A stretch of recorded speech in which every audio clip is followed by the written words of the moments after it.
So first of all, let's talk about what was the attitude of the companions of Rasulullah ﷺ to Ramadan. What was their attitude? How did they feel about Ramadan?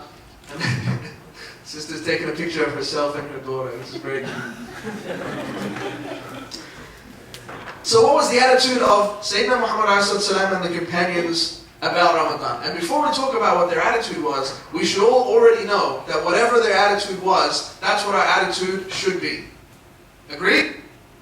We all agree. So whatever they thought about it, whatever they felt about it, that's what we should change what's in here to think and feel the same way as they thought and felt about it. All good so far? You with me so far? You all awake? You've had your coffees and teas? Yes. Okay, good. Alhamdulillah. There was one of the companions, radiallahu anhu, who was living in Mecca. And Ramadan was approaching. Ramadan was not far away. And Mecca is very hot. It's in the middle of the desert. It can get up to 50 degrees or something.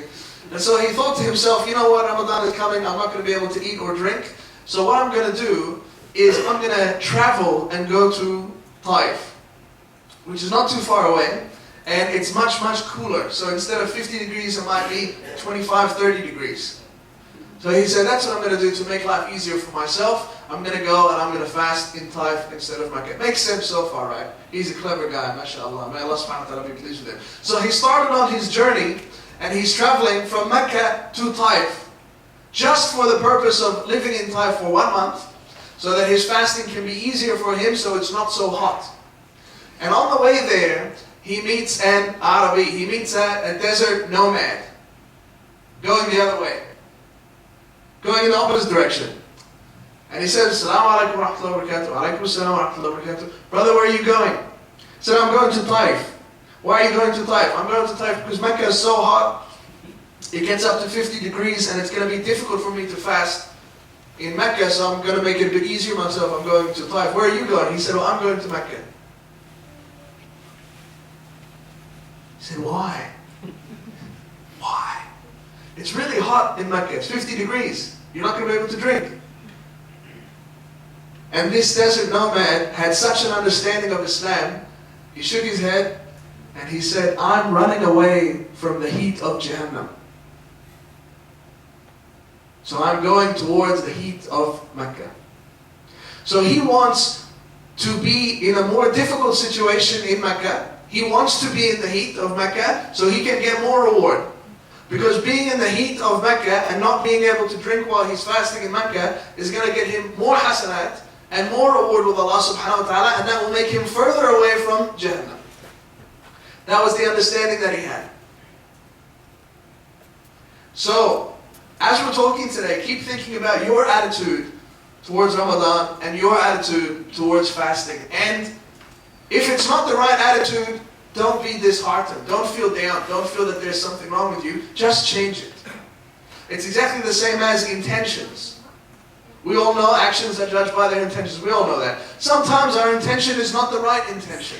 Sometimes we intend to do something to look good or to impress someone or because it's expected of us, but not because we want to please Allah subhanahu wa ta'ala. But if we realize that, if we think about it and we realize, well, hang on, my intention, I'm not doing this for the sake of Allah, I'm doing this to impress my boss, or I'm doing this to impress my family, or I'm doing this to impress my colleagues, doesn't mean you shouldn't still take the action. Still take the action, but change your intention first. Change it, then do the action. Make it for the sake of Allah and then do it. If you stand up in the masjid after the fard and you're going to pray sunnah and you think, oh, I feel like I'm praying sunnah just because there's a lot of people looking at me, doesn't mean you shouldn't pray the sunnah. Pray the sunnah, but before you pray the sunnah, change your intention. Say, no, I really don't care what these people think of me. I'm praying for Allah subhanahu wa ta'ala. Bismillah, and you start.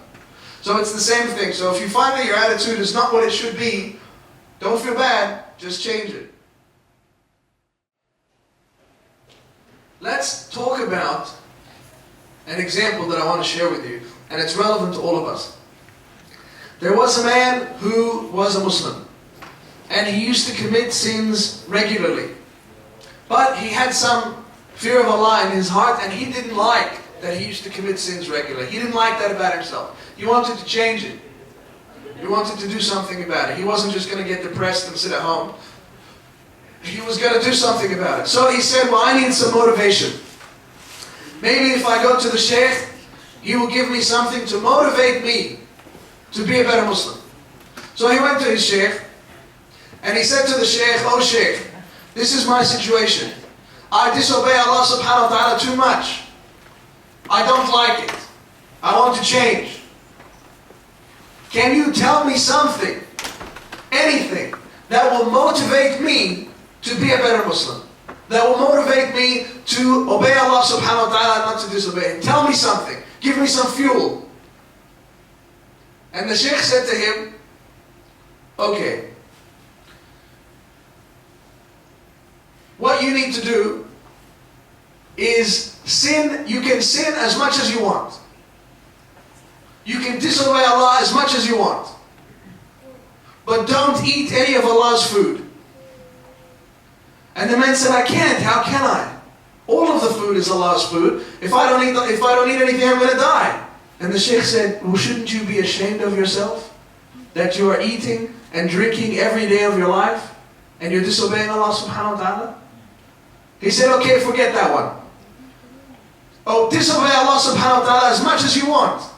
As much as you want. But don't live on Allah's earth. And the man said, I can't. Where else am I going to live? I can't live anywhere else. He said, well, shouldn't you be ashamed of yourself? In Arabic he said, Ama tastahi. He said, shouldn't you be ashamed of yourself? You're living on Allah's earth. You're eating Allah's food. You're drinking Allah's water. And you disobey Him as well? He said, okay, never mind. Forget that one. Sin and disobey Allah as much as you want. But don't die. Just don't die. The man said, how can I? Everyone is going to die. He said, well, aren't you ashamed of yourself?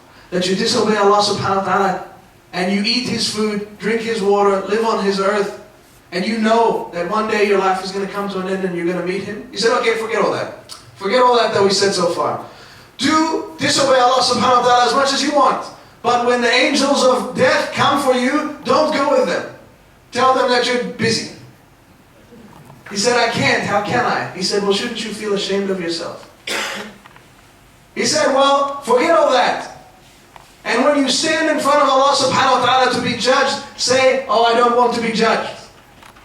He said, how can I? He said, well, shouldn't you be ashamed of yourself? And he said, okay, when after the judgment is over and Allah subhanahu wa ta'ala orders the angels to take you, tell them you don't want to go. He said, I can't. He said, well, shouldn't you feel ashamed of yourself?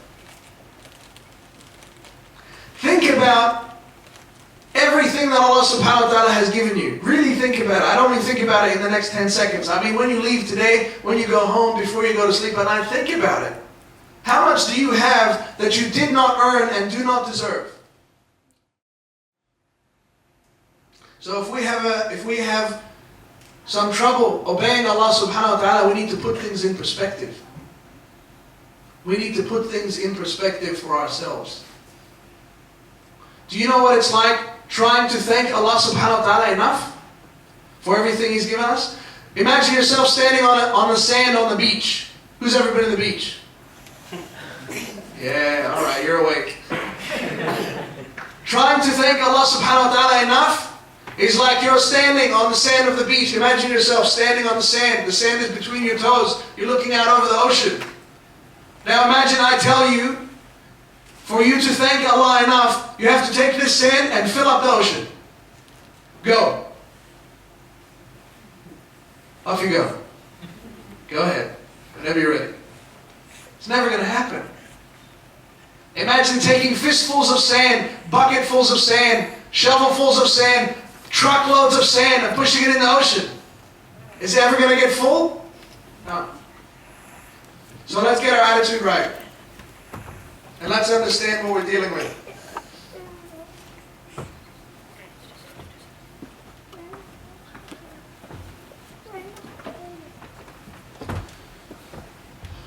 Islam needs Muslims who care about themselves and who care about the world.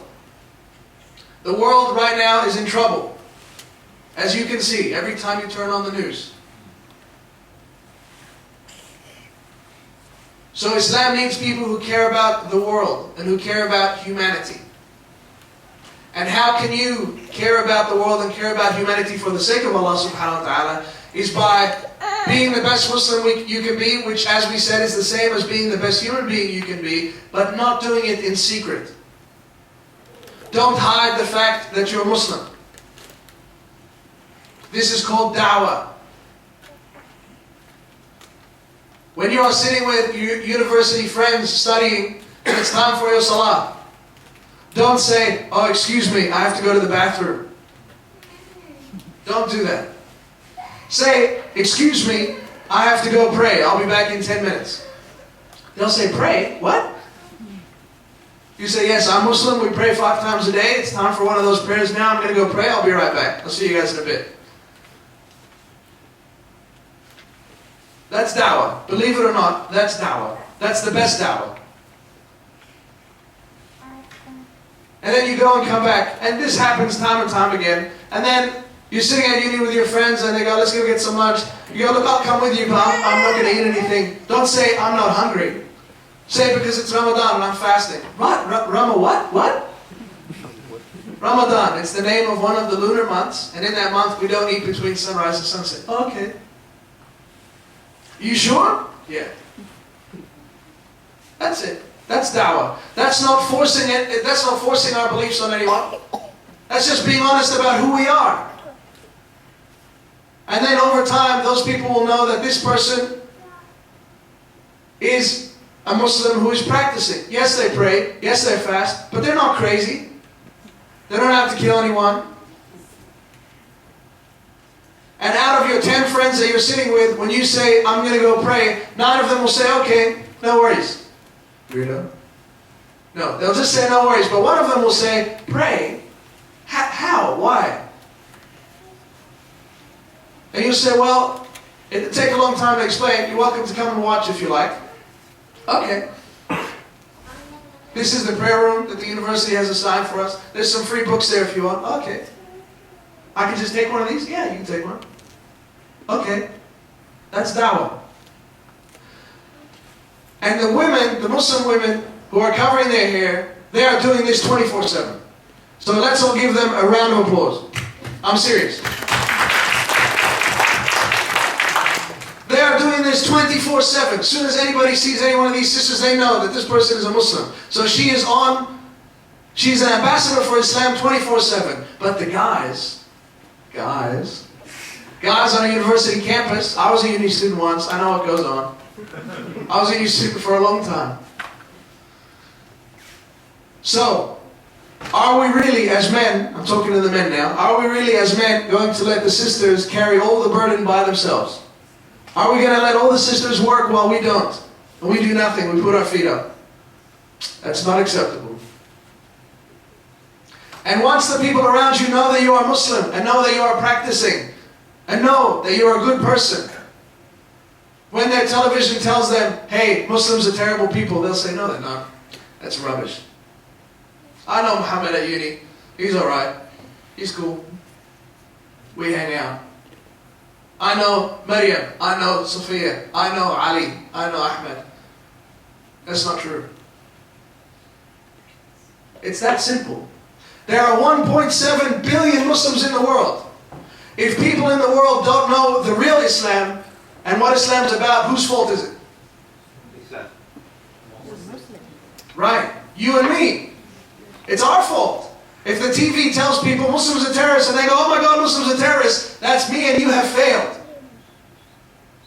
at our duty and our job. And we've let the sisters be the ones to cop it for our failure. That's not acceptable.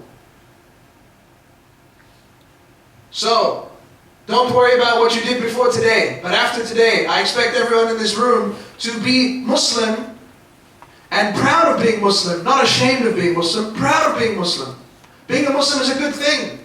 I stopped the other day, there was a woman who had a flat tire and she had no idea how to change it. She was an old woman. And all the cars are driving past her, driving past her, driving past her. I drove past her. And I stopped and I turned around. And I went back. I said, do you need help? She said, yes, I don't know what I'm doing. I said, okay. I changed the tire for her. She said, thank you. Everyone else was driving by. Why did you stop? I said, I stopped because I'm Muslim. She said, what? I said I stopped because I'm Muslim and Islam tells us to help people. Have a good day. And I left. Full stop. Now imagine later that night she turns on her TV and her TV says, "Oh, Muslims are bad people, they want to kill everybody." She's going to say, "I think they want to change people's tires. They want to fix people's cars." That's dawah. And right now, more than any other time, we need everybody to be carrying their weight, pulling their load.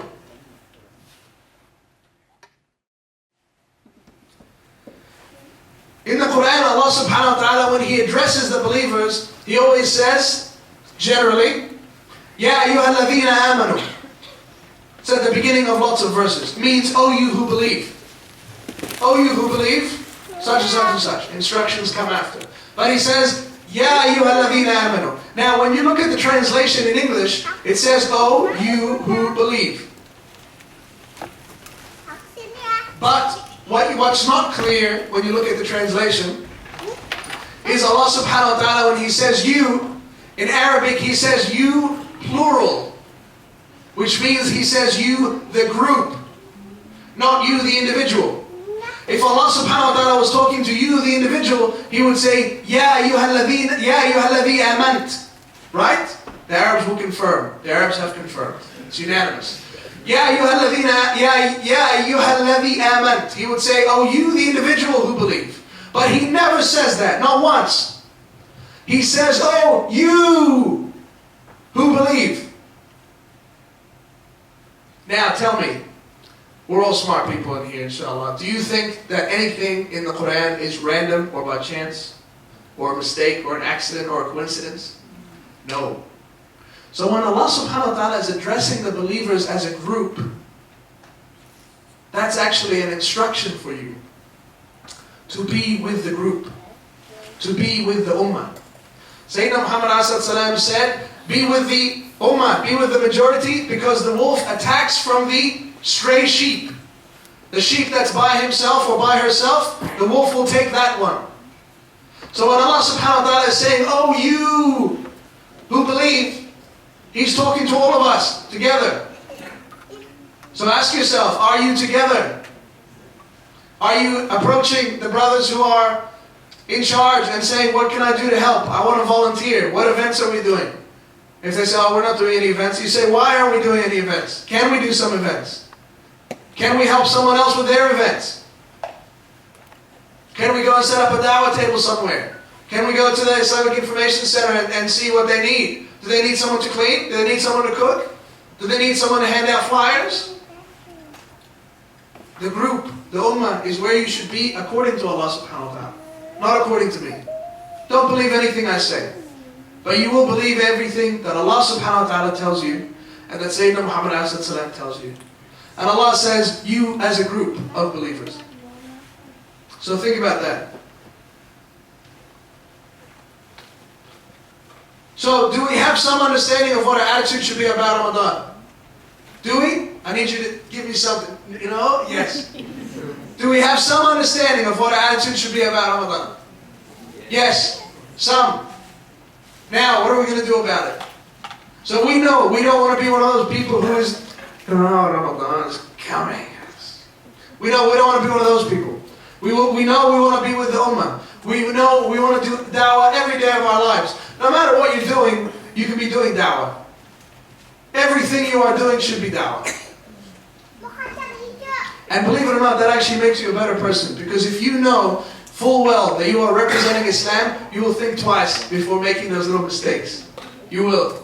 If you know, you've made it clear to all your friends that you are a Muslim and that you pray and that you fast and all this stuff, you'll really think twice before making a mistake in front of them. You will. And it will make you a better Muslim, inshallah, I promise you.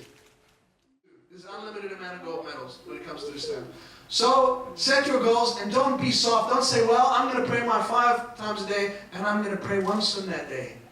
That's my goal. Come on, man. Push yourself. It's only once a year, for 1 month. One goal I would recommend that you have, but it's up to you, is I don't want to have any rest in Ramadan. That feeling of resting, I don't want that feeling. I want to be tired. I want to be tired from helping people. I want to be tired from standing in prayer. I want to be tired from feeding the poor. I want to be tired. I want to be tired for the duration of Ramadan. I want to go to work or go to uni full time, 8 hours a day, come home, bit of a nap, have something to eat, straight to the masjid, Isha, Taraweeh, sleep for a couple of hours, wake up for Qiyam al-Layl, Fajr, and do it again. I want to be exhausted this Ramadan. Like when people go to the gym, they don't feel like they've had a good workout until they're exhausted, until they're sore. If you're sore the next day, it's a good thing. Next day you go, oh, I'm so sore. Did a good workout. I want to be sore at the end of Ramadan. I want to be exhausted. I want to call my work and say, I can't stand on my feet. I need to have a day off. So, think about how serious you want to be at Ramadan. Now, the next thing I already kind of mentioned is get people on side. If you have a husband, have a wife, get them on side. Get them on your side. Make them understand your goals and your motivations and get them to have the same goals and motivations. If you live with roommates, who lives with roommates? Housemates. If you live with housemates, get your housemates on side. How successful do you think you're going to be if you want to maximize your Ramadan? How successful are you going to be if everyone else in your house has got Fox TV channel on, Xbox, PlayStation? How successful are you going to be? You're going to be strong for a day, a week, 10 days, and then you're going to be playing PlayStation like the rest of them. So get the people around you on side. If you've got husband, wife, roommates, housemates that are not here today, talk to them about Ramadan. Talk to them about the seriousness of it, and that it might be your last one, and that the reward in there, the reward in Ramadan can't be bought, can't be purchased, can't be earned. Get them on side. Once you're united, you might be having a bad day where you start to feel a bit lazy or start to feel a bit tired or start to feel a bit weak, and they will be the ones to pick you up. They'll say, come on man, you were the one that was telling us. You were the one that was saying. And you're like, yeah, you're right, okay, let's go. And you support each other and you keep going. So get the people around you to be on your side and to support you. Always be tired, I already said. Ask to be involved. If you don't know what to do, and listen, the beauty of Islam is that there is no one way to earn a reward. There's unlimited ways to earn a reward. If you want to pray, you can pray. If you want to fast, you can fast. If you want to read Quran, you can read Quran. If you want to do tasbih, you can do tasbih. If you don't want to do any of those things and you want to go and be outdoors somewhere, go and volunteer. Take a youth group. There's plenty of organizations here in Adelaide that feed the poor. Go and take a group of 5 teenagers with you and go and feed some poor people. If you have a big mouth like me, go and do some lectures. Whatever it is that you want to do and whatever it is that you're good at, you can do for the sake of Allah. If you're a graphic designer, design something. Design some pamphlets to get other people to donate if you don't have the money. Because the student life is not a rich life. Everybody knows that. So there's always something you can do. And you don't have to feel like you have to force yourself to pray, otherwise you fail. No, that's not the case. Do something else. Mix it up. Do some salah, do some zakah, do some charity, do some dhikr, do some Quran. But I want you to know that the honor of the believer is in Qiyam al-Layl. The honor of the believer is in Qiyam al-Layl, and for those who don't know, it's waking up at night to pray in the last third of the night. The last third of the night. That's when Allah subhanahu wa ta'ala comes close to the earth and He says, who is there that wants something from me so that I can give it to him? Don't you want something? Who is there that's asking forgiveness from me so I can forgive him? Don't you want forgiveness for something? Allah subhanahu wa ta'ala comes and says, who is asking so I can give? Who is asking? Who is awake at this time and asking me for something so I can give it? And the honor of the believer is in that time. So your honor is up to you. Get an alarm clock. And inshallah, my last point that I'm going to say, to help you inshallah this Ramadan, and like I said, I advise myself more than I advise you, is there is a weakness in all of us. Like I said, the word qalb comes from taqallub. You might leave here today and you might be fired up and ready to rock and roll, figuratively speaking. And then in the middle of Ramadan, after you're 10 days in, 2 weeks in, you start to feel a bit flat. Motivation goes down a little bit. Maybe you do something you shouldn't do. Disobey Allah subhanahu wa ta'ala. And this is where our flaw comes in. This is where our incorrect thinking comes in. Once you make a mistake, once you miss one of your goals, or you do something you shouldn't do, you disobey Allah subhanahu wa ta'ala in some way, your nafs will attack you. At that point, at that moment, your nafs will attack you. Your nafs will say, you're such a hypocrite. Look at you. You got all your housemates together and talked to them about the benefits of Ramadan and this and that, and now look what you just did. Astaghfirullah. A'udhu billah. Well, you're a hypocrite. If you're pretending to be a good Muslim but you're doing this, you're a hypocrite, so just stop doing everything. And then you will believe that, and it's all lies, and you'll believe that and you'll say, well, I'm not going to go to Taraweeh tonight. I feel guilty, feel bad, did the wrong thing. I really need to think about what I've done, and I'm not going to go, I'm just going to go to bed. What just happened? You got tricked. Because if you do something wrong, you disobey Allah, and you will, and I will. What is that? What should you do to make up for a bad deed in Islam? You all know. What should you do? Anybody? Pray 2 rakat, or do a good deed, tawbah. Ask Allah for forgiveness. Do something good to make up for it. It's that simple. But what just happened? Your nafs told you, oh, you've done something bad, therefore you should stop doing other good things.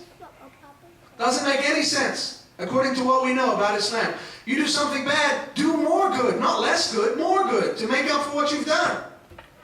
So don't allow yourself to be tricked into thinking that if you make one mistake, that you're a bad person, and you should stop pretending to be a good person, and you should just go home and hide under your blanket. That's 100% failure. That's 0%. F. What you should do to get a HD, see how I'm talking to you like a uni student? You see that? What you should do to get a HD, you make a mistake. Immediately, as the brother said, go and make wudu immediately, and make a careful wudu. The hadith says you have to make wudu carefully, meticulously. Go and make wudu. Go and pray 2 rakahs. Ask Allah for forgiveness. Intend not to do it again, and go and do something good to make up for it. That's a win. That's a HD, that's a gold medal, that's platinum, that's everything that you want to be. That's how you do it. Because you will guaranteed make a mistake. And I will guaranteed make a mistake. But that is the correct reaction to have. Is to say, well, yes, I've done something wrong, but I still believe Allah subhanahu wa ta'ala is my Lord. I still am grateful for everything He's given me, and I'm going to make it up to Him. I'm going to apologize and beg for forgiveness because I've done something wrong, and I'm going to go and help 10 people do something. I'm going to go and feed 10 people. I'm going to go and pray. Instead, after Taraweeh, I'm going to stay at the masjid and pray another 8 rakahs. That's how you defeat the nafs. That's how you teach the nafs. That's how you train your nafs to leave you alone.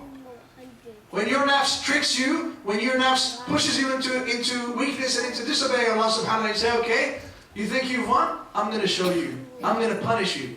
You thought 8 rakahs was long? I'm going to show you what long is. 10 rakahs, 20 rakahs. I'm not going to wake up half an hour before Fajr. I'm going to wake up 2 hours before Fajr. I'm going to show you. You should say to yourself, to your nafs, I'm going to show you.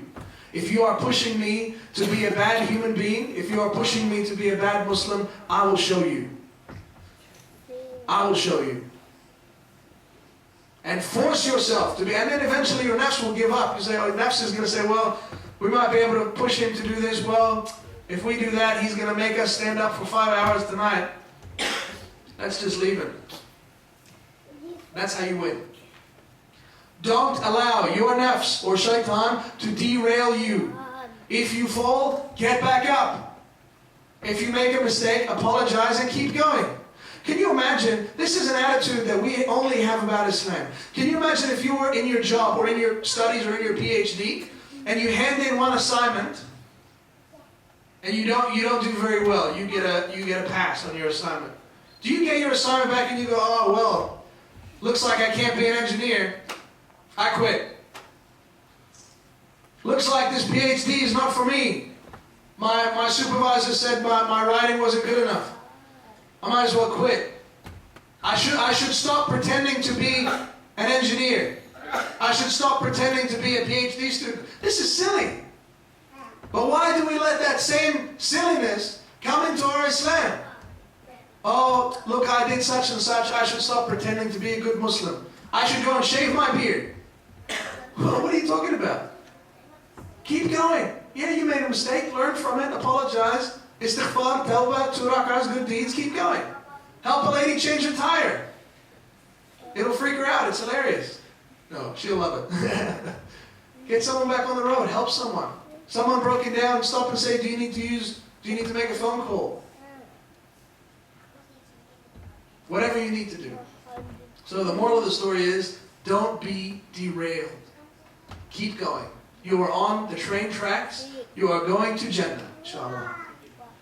Shovel all that coal into the train, into the locomotive, and go full steam ahead. If you have a problem, fix it and keep going. Don't let one bad deed make you miss 20 good deeds. We understand? Are we fired up for Ramadan? Are we ready to go? We're going to go and get people on side and do what we need to do. And do da'wah and support the ummah. جزاكم الله خير الجزاء. اللهم صل وسلم وبارك على سيدنا محمد وعلى اله وصحبه وسلم. I'll hand back to whoever wants the microphone.